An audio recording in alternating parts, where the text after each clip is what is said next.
How many beggars do you walk past every day, or drive past, or see on the TV, or see in the newspapers, see on social media? How many towns filled with unemployed or extremely low income people do you see on a daily basis? How much do you come in contact with real poverty? Not that other types of poverty are not real, but there are certain countries where we can't even imagine the level of lack that they have to live with on a daily basis. I live in South Africa. There's a large amount of poverty here. And if I go somewhere, I see it. If I drive to the shops, I see shack villages. People who have literally built their little 4x4 meter home with sticks and mud and scrap metal. And that's what they live in. I see what low-income people buy for their monthly food for their home, for their family, which often includes a number of children. And it usually extends to maize, flour, rice, potatoes.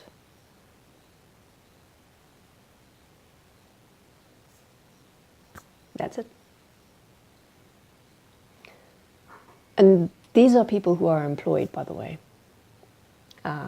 The minimum wage in South Africa is not very high. It's not enough to feed a family. It's enough to feed one person for 1 month, and only that.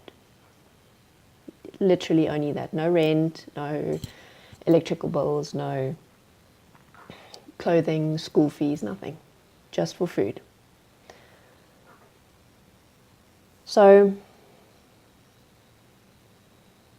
this isn't even what I imagine is the most extreme poverty that people have to live with in the world. There are other countries where people are dealing with food shortages because of armed conflicts, where there just is no food.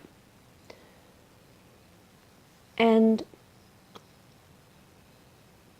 this point, I think, can be very nicely described within something that a friend mentioned to me today, that my dad said to her, which is that famine is not about food.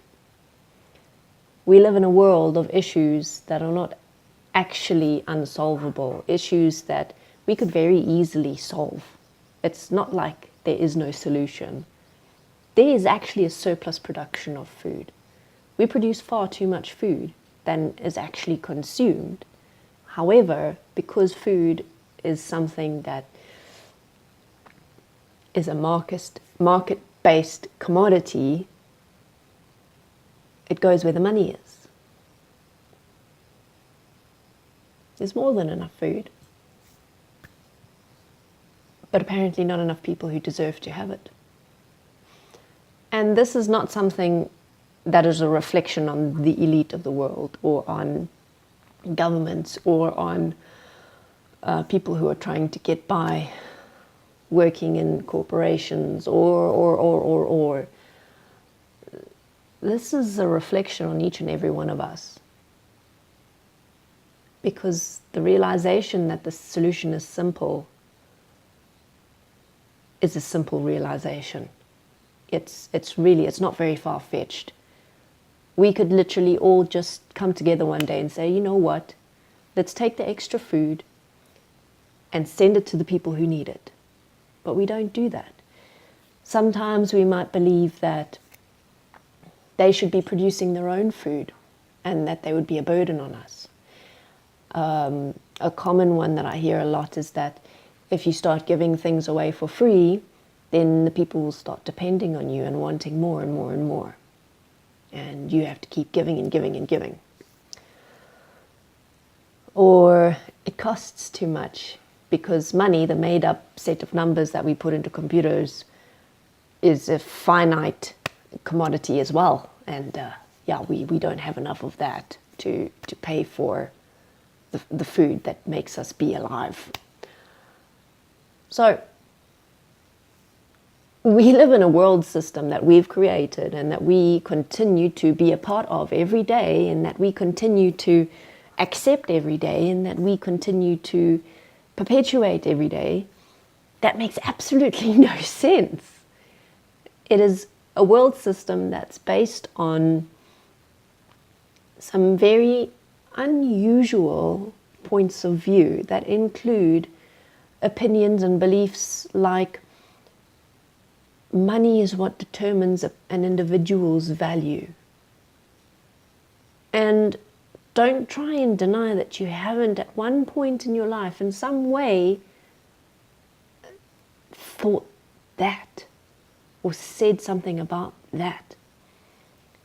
Because it's something that's so ingrained in our communities and our societies that sometimes it comes out in indirect ways, but we all have a part of us that we have to realize does kind of believe that. So as much as each of us want to be the innocent bystander who feels helpless, who doesn't know what to do, we can start doing things to be a part of creating change. We can start doing things to start making this world system make sense. And that starts with us doing things that make sense, with us grounding ourselves in practical actions.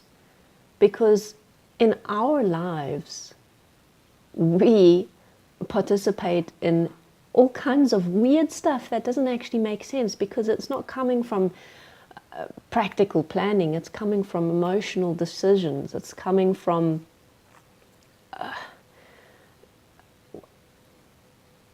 ill-conceived and ill-considered